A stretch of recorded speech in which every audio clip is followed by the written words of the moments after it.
My name's Rita. I work with the Funding Administration Branch, and my colleague Anne Croteau works with the new Ontario Investment Office of the Ontario Ministry of Economic Development and Growth. And our objective is just to take you through some of our business support programs. The first program I want to mention is the Jobs and Prosperity Fund.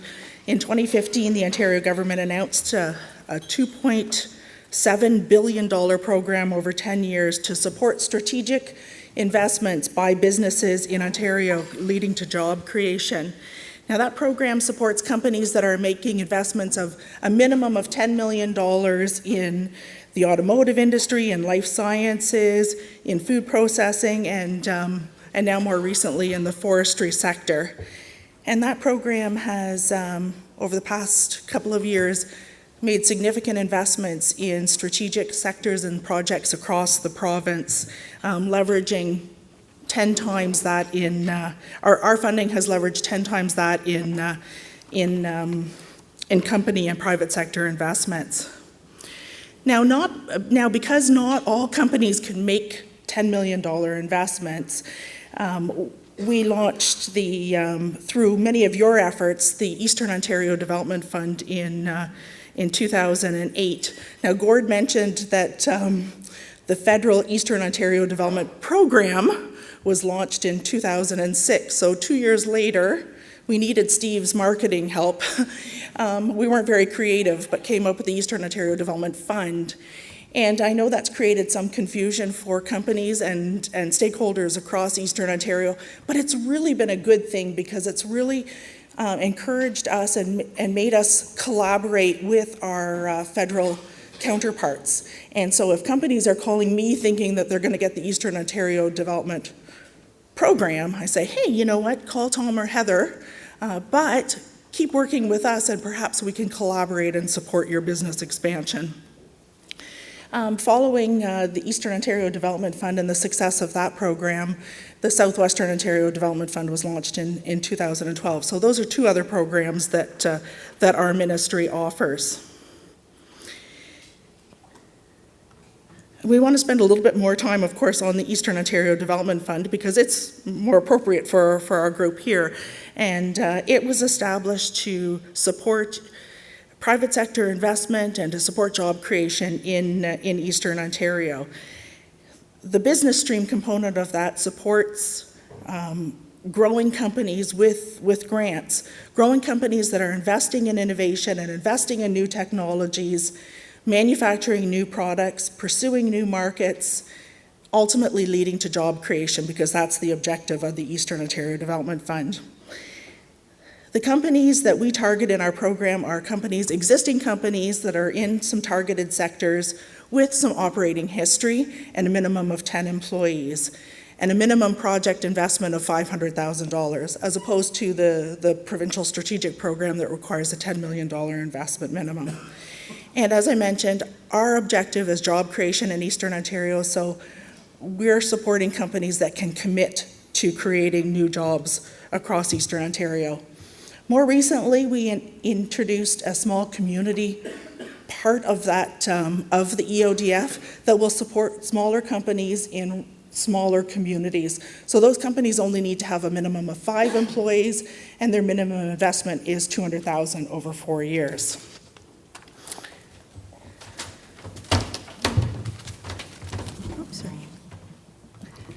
Thank you, Rita. Rita has kindly asked me to provide everyone with a few more details on EODF. EODF provides up to 15% of eligible project costs to a maximum of $1.5 million, and that is in the form of a grant. There is also a loan component associated with EODF, but it's more for larger projects because the project has to lead to the creation of at least 50 new jobs. So needless to say, most of the companies I work with, they just apply for the grant. EODF provides stacking with federal government programs up to a maximum of 50%. One important thing that you need to remember with EODF is that it really is for projects that are going to be taking place 3 to 4 months out. So it's not for projects that are going to be starting in a month's time or projects that have already started. And one of the reasons is that it will only support costs that are incurred and paid for after the project has been approved and contracted. So people need to keep that in mind if they're thinking of applying for the to the program. Some of the costs or expenses that EODF will support includes things like project facility modification, upgrades, plant expansions, the purchase of equipment, machinery, things like software, ERP systems, one-time labor and materials. So if someone is setting up a new piece of equipment or a new production line, EODF will help support the labor associated with that and the materials to test that production line. It also supports things like specialized expertise. So if a company is going to be hiring an electrician or an engineer to help set up the equipment, it will support those types of expenses, as well as things like skills training, permits, and fees. In terms of the application process, regional staff, that's people like myself and my colleagues who are located in offices across the province, we're here to help companies develop their application and also help them throughout the entire application process. So if you are a company, you're interested in these programs, or if you are working with companies, please feel free to call us.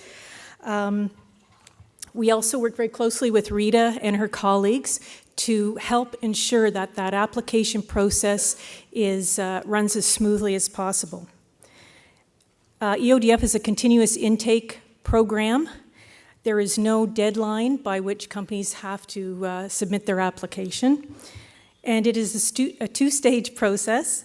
The first stage is the development of an eligibility checklist, which is a high-level document just summarizing the project, giving a bit of background on the applicant, just so that the ministry can confirm that the project and the applicant are eligible. The second phase is the development of the full application, which is a little more involved, but that's again where the ministry staff in the offices can help companies. In terms of the assessment process, all applications have to go through a multi-ministry review committee. And some of the things that this committee looks at includes obviously job creation and retention. That's one of the key objectives of EODF. The amount of the investment that's involved, the regional impact that the project will have, and also the cluster impact. Something that the ministry refers to as PI, which is short form for productivity, innovation, and exports. And those three aspects, along with job creation, are really key that companies have to focus on when developing their application. They also look at return on investment and how well aligned the project is with the Business Growth Initiative, which is a ministry initiative having to do with scaling up businesses and innovation. The final decision, of course, rests with the minister, and it basically takes approximately 60 days from the time a company submits a complete application to that final decision.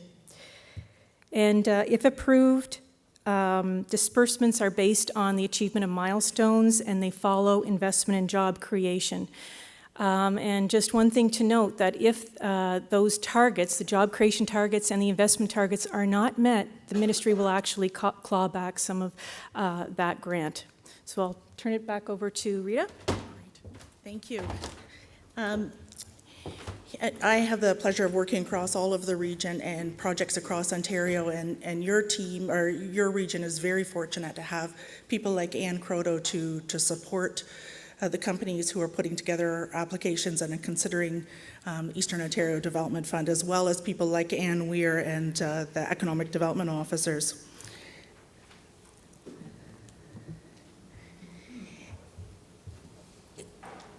We have funded more than 150 projects across Eastern Ontario, and they have been some really exciting, successful projects, and there are others in the works. You know, Anne, over the past year, we have had some of my favorite projects that we've ever worked with that haven't been announced yet, but hopefully continue to track in the right direction and truly making a difference across much of Eastern Ontario with our projects. Like any government program, we have to go through numerous program reviews to make sure that we're providing a program that's effective and making good use of taxpayer dollars. And one of the reviews that we recently conducted involved a survey of many of our past recipients, and the consultants who conducted those interviews came back and said, companies that you're funding are actually creating more jobs than they said they were going to fund. And I think that's a real testament to the success of the program and how important it is that our funding gets to those companies quickly so that they can make those investments quicker and get ahead of their competition. The other feedback that we've had is that even after a project is done, even a 3 or 4 year project, those companies continue to grow their revenues and continue to create new jobs.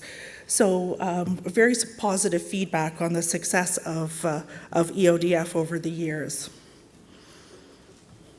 Finally, one of the things I wanted to mention and leave you with is that we are making some changes to the Eastern Ontario Development Fund and doing another review. We are working with our friends at the Ministry of Agriculture, Food and Rural Affairs, and we're going to be integrating the Rural Economic Development Program, just the business stream component of that, into the Eastern Ontario Development Fund and the Southwestern Ontario Development Fund under the Jobs and Prosperity Fund banner. And as we do that, we're going to be engaging with people like Anne and Terry Devine and hopefully many of you in the room to talk about how we can make our funding programs more effective across the regions and really meet the needs of the rural businesses that OMAFRA serves. So we are going to be undertaking that outreach over the next month or so, and if you would be willing to take the time to meet with us, we'd really appreciate it. Please let Ann Weir know, or Ann Croteau, or myself, if you're willing to take the time to provide us with that feedback. We're really excited about the success of the Eastern Ontario Development Fund and excited about some of the changes that we're going to be making going forward. And again, thank you so much for your interest and your support and your engagement and the opportunity to work collaboratively with our federal colleagues as well. So thank you, and look forward to hearing from you again. And congratulations again on the success, and thanks for all of your support.